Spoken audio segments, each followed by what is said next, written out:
팔과 겨드랑이 지방흡입에 대해서 말씀드리겠습니다.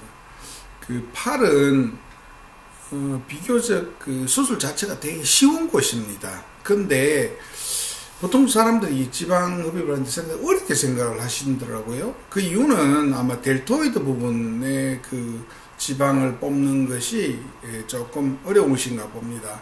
근데 델토이드 부분은 조금 강하게 한 두 방향 정도에서 뽑아주면 예쁘게 일자팔이 가능합니다. 그리고 우리가 삼두근 쪽의 트리셉스 부분은 좀 될 수 있으면 이거 너무 많이 뽑지 않도록 하는 게 좋아요.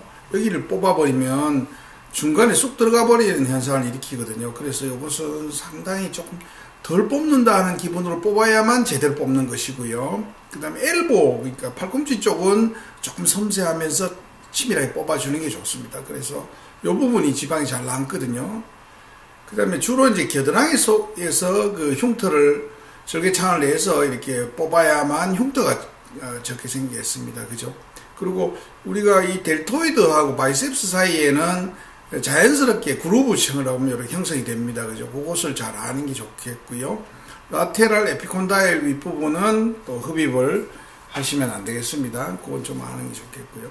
그래서 팔이나 이 겨드랑이 뽑을 때 제일 중요한 것은 여러 방향에서 자세를 미리 만들어 두는 게 좋다는 것이요. 그래야만 항상 어떤 시술을 하더라도 그분들이 그 결과가 한 일정한 정도 관리가 된다는 것이죠. 그리고 지금 요 사진은 이게 그 아직도 현역에서 일하고 계시는 그 투메센트 지방 흡입을 창시하신 그 캘리포니아의 닥터 클라인 피부과 의사십니다. 참 이분이 참 훌륭하신 것이 보면 수술이 끝난 환자분의 짐을 이렇게 문밖까지 들어서 이렇게 나눠 주신다는 거죠. 이런 마음을 가진 분이 수술을 하셔야지 결과가 좋은 결과를 낼 수 있다고 저는 생각합니다.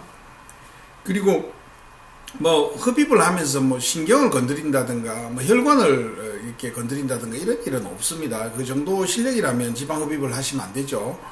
그리고 지방을 가능하면 예쁘게 충분하게 뽑아줘야 되는데 너무 과하게 뽑으면 안 되는 거죠. 아까 말씀드린 이두근과 델토이드 사이라든가 이런 것은 너무 과도하게 뽑지 않도록 하고 트리셉스 쪽에 또 너무 과도하게 뽑지 않도록 하는 게 좋겠고 델토이드 자체는 좀 많이 뽑아가지고 문제가 없도록 하는 게 좋겠고요. 감염이나 비대칭 뭐 이런 것은 안전에 대해서 조금 신경 쓰시면 되고요. 그러니까 피부가 많이 늘어지는 경우에는 우리가 엔디아그 레이저를 쓰거나 울트라바이올렛 리프팅해서 그것을 개선시키면 되겠습니다. 그리고 소독을 철저하게 한 다음에 양팔을 자연스럽게 펴면 좋겠습니다. 그래야 신경 눌리지 않죠. 그죠? 그래서 똑바로 누워서 수술하고 또 엎드려서 수술하고 옆으로 누워서 수술하고 여러 가지 방법으로 수술을 하면 되겠습니다.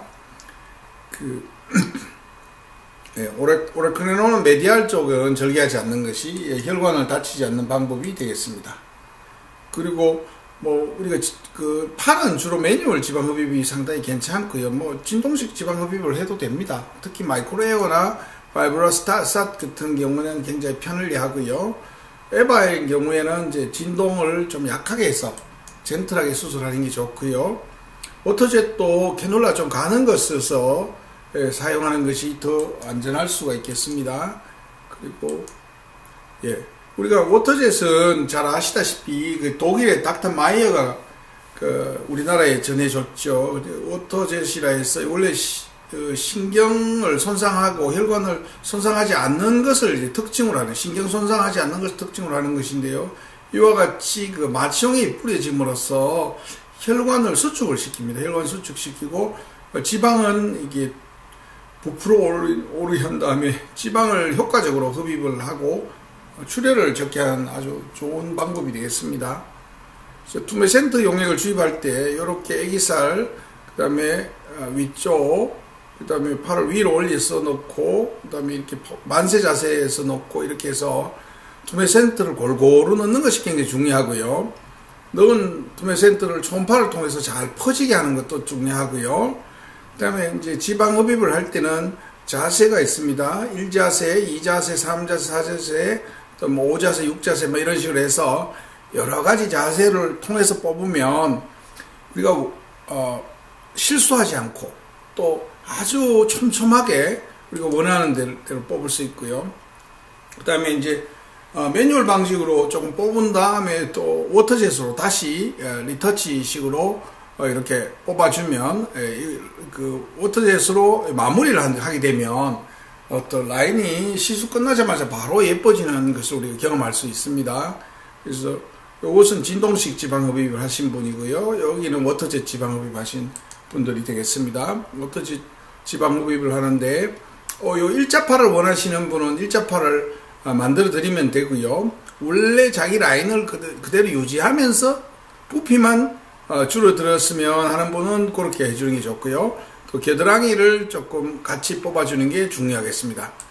그래서 워터젯은 시간도 절약되고 또 신경이나 혈관 손상 없기 때문에 회복되기 빠릅니다. 그리고 출혈이 별로 없기 때문에 수술 중에서도 상당히 안전하다고 하겠습니다. 역시 팔 수술하고 나서도 역시 여러 가지 후 관리를 해주는 게 좋고요. 압박복은 뭐 하루 다음 날 입으면 좋겠고요.